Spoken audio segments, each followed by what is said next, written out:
विश्व के सभी मेरे साथियों को राजरत्न अम्बेडकर की ओर से जय भीम, नमो बुद्धाय। द बुद्धाइज धम्मा का 13वां भाग शुरू करने से पहले आज 7 मई 2020 आज बुद्ध जयंती के अवसर पर मैं मेरी ओर से, अम्बेडकर परिवार की ओर से और डॉक्टर बाबा साहब अम्बेडकर जी के संस्था the Buddhist society of India भारतीय बौद्ध महासभा की ओर से आप सभी लोगों को बुद्ध जयंती के हार्दिक ढेर सारी मंगल कामनाएं देता हूँ। द बुद्धाइज धम्मा के 13वें भाग में हम लोग देखेंगे कि बुद्ध के मन में क्या वो संशय, क्या वो संदेह, क्या वो शंका उत्पन्न हुई। हम लोग एक क्विक रिकैप कर लेते हैं एपिसोड 12 का। एपिसोड 12 में 12वें भाग में हम लोगों ने देखा कि बुद्ध के समय के बुद्ध के समकालीन जो प्रणेता थे, विचारधाराओं के अलग अलग विचारधाराओं के प्रणेता, उनकी विचारधारा क्या थी। हम लोगों ने कपिल की विचारधारा देखी, महावीर की विचारधारा देखी, अन्य 5 और जो प्रणेता थे विचारधाराओं की, उनकी विचारधारा देखी। और फिर बुद्ध ने उन सारी विचारधाराओं में से किन किन विचारधाराओं में, यानी बुद्ध के पूर्व जो ब्राह्मणी व्यवस्था, वैदिक ऋषियों की, उपनिषदों की जो विचारधारा थी, उन विचारधाराओं का खंडन किस तरह से बुद्ध ने किया, किस तरह से नए विचारधारा का एस्टैब्लिशमेंट, स्थापना की और एक अच्छा सिद्धांत, एक बुद्ध शासन की स्थापना किस तरह से बुद्ध ने की, ये हम लोगों ने 12वें भाग में देखा। अब हम लोग आगे बढ़ते हैं। बुद्ध ने अपने इस सिद्धांतों की एस्टैब्लिश करने के बाद, स्थापना करने के बाद और एक अच्छा पथ, एक अच्छे सिद्धांतों की स्थापना करने के बाद उनके मन में एक संशय निर्माण हुआ, एक संदेह निर्माण हुआ। उन्होंने सोचा कि निसंदेह कि ये सच है कि मेरे जो सिद्धांत है वो अच्छे हैं, ये एक सन्मार्ग का ये सिद्धांत है, लेकिन क्या मेरे सिद्धांतों को, क्या मेरे विचारधाराओं को लोग समझ पाएंगे? आम जनता, आम आदमी क्या मेरे विचारधाराओं को समझ पाएगा, मेरे सिद्धांतों को समझ पाएगा? आम इंसान तो छोड़ो, क्या बुद्धिजीवी लोग, बुद्धिमान भी मेरे इन सिद्धांतों को समझ पाएंगे? वो उनके लिए कठिन होगा। विश्व के जो लोग हैं, इनकी मान्यता आत्मा में है, भगवान में है। क्या ये लोग मेरे धम्म को समझ पाएंगे? यहाँ के लोग, भारत के लोग, ये कर्मकांड में फंसे हुए हैं, विधि में, बलि में इनकी मान्यता है, इनका विश्वास है। क्या वो उस विश्वास को त्याग कर पाएंगे? विश्व के लोग ये कर्म के सिद्धांत को मानते हैं, ब्राह्मणी कर्म के सिद्धांत को मानते हैं कि पिछले जन्म में किया हुआ पाप है जो इस जन्म में हम भुगत रहे हैं। क्या इस विश्वास को वो त्याग कर सकते हैं? आत्मा अमर है, इस तरह से यहाँ के लोगों में ये विश्वास है। और मेरे धम्म में, मेरे सद्धम्म में, मेरे सिद्धांतों में आत्मा का कोई स्थान ही नहीं है। आत्मा, कोई स्वतंत्र अस्तित्व इस आत्मा का नहीं है और मरने के बाद भी कोई आत्मा नहीं होती। तो क्या मेरी इन विचारधाराओं को, मेरे इस सिद्धांतों को, मेरे इस टीचिंग्स को, शिक्षाओं को यहां के लोग ग्रहण कर पाएंगे? बुद्ध ने सोचा कि ये मनुष्य जाति जो है ये बहुत स्वार्थी होती है और वो अपने ही स्वार्थ में आनंद मानती है, उसी में ही मजे लेती है। और मेरा जो धम्म है ये स्वार्थ से ऊपर सन्मार्ग का धम्म है। क्या इन लोगों को अपना स्वार्थ छोड़ के, क्या ये लोग सन्मार्ग पर चल पाएंगे? बुद्ध ये सारी बातें सोच रहे थे। क्या इस विश्व के लोग मेरे धम्म को, मेरे सिद्धांत को समझ पाएंगे? और अगर समझ भी लिया तो क्या उसको स्वीकार कर पाएंगे? और अगर स्वीकार भी कर लिया तो क्या मेरे धम्म के ऊपर वो पालन कर पाएंगे, अनुकरण कर पाएंगे? ये सारी बातें बुद्ध के दिमाग में चल रही थी। बुद्ध ने सोचा क्यों ना इस विश्व से दूर रहकर एक सन्यासी की तरह अपने इन सिद्धांतों का उपयोग मैं अपने ही जीवन को अच्छा करने के लिए क्यों ना लगाऊं। मैं अपने आप को ही परफेक्ट बनाने में, अपने आप को ही परिपूर्ण करने में मैं अपने सिद्धांतों का इस्तेमाल क्यों ना करूं। बुद्ध के मन में इस तरह की बातें आ रही थी और बुद्ध निष्क्रियता की ओर मुड़ रहे थे। यह बात सहमपति को पता चली।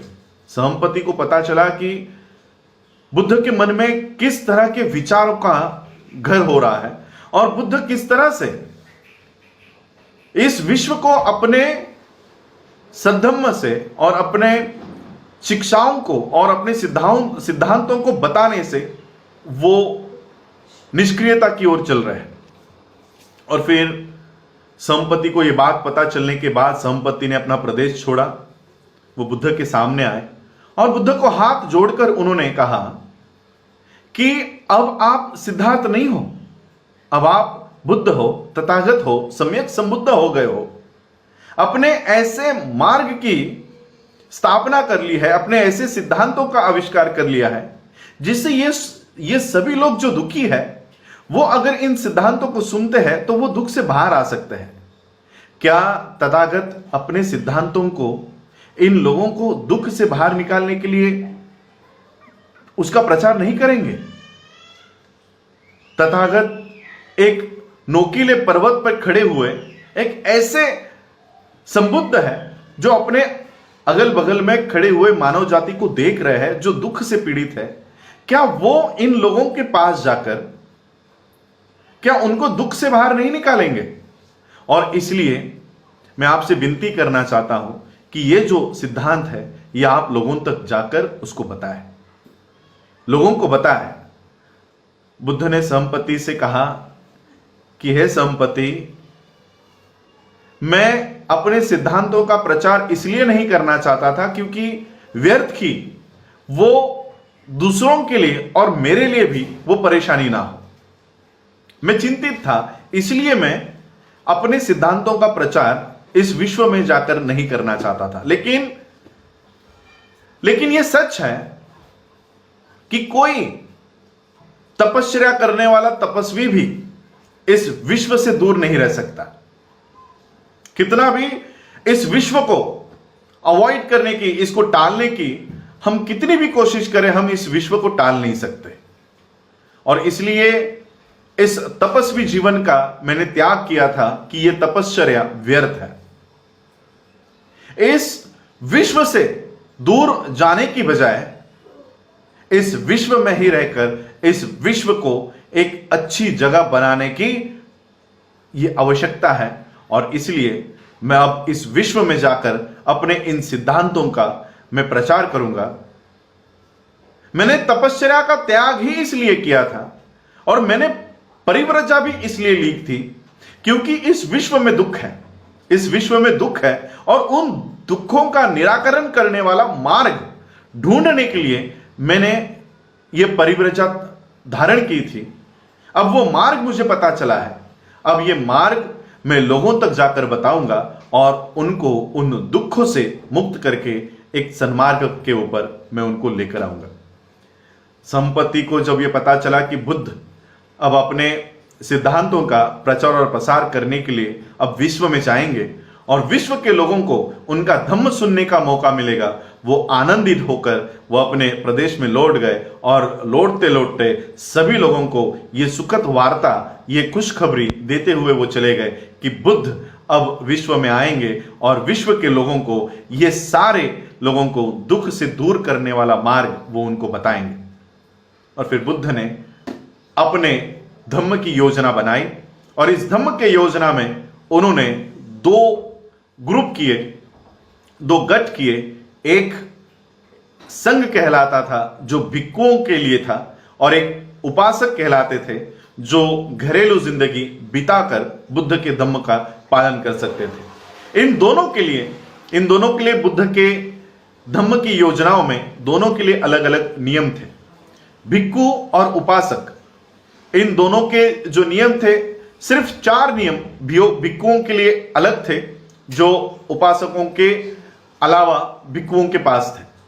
भिक्षु, इनको उन नियमों का अगर उल्लंघन किया जाता है तो भिक्षुओं के लिए शिक्षा उसमें थी। भिक्षुओं के लिए ये नियम पालन करना अनिवार्य था, जबकि उपासकों के लिए ये इन नियमों का पालन करना ये एक सिद्धांत था, एक आदर्श व्यवस्था थी। भिक्षु ये किसी भी तरह की संपत्ति प्रॉपर्टी नहीं रख सकता था जहां पर उपासक अपनी प्रॉपर्टी बना सकता था। उपासक घरेलू जिंदगी में रहकर वो बुद्ध के धम्म का पालन कर सकता था, वहीं पर भिक्खु ये गृहत्याग करके बुद्ध के धम्म का प्रचार और प्रसार करने का काम भिक्खु किया करता था।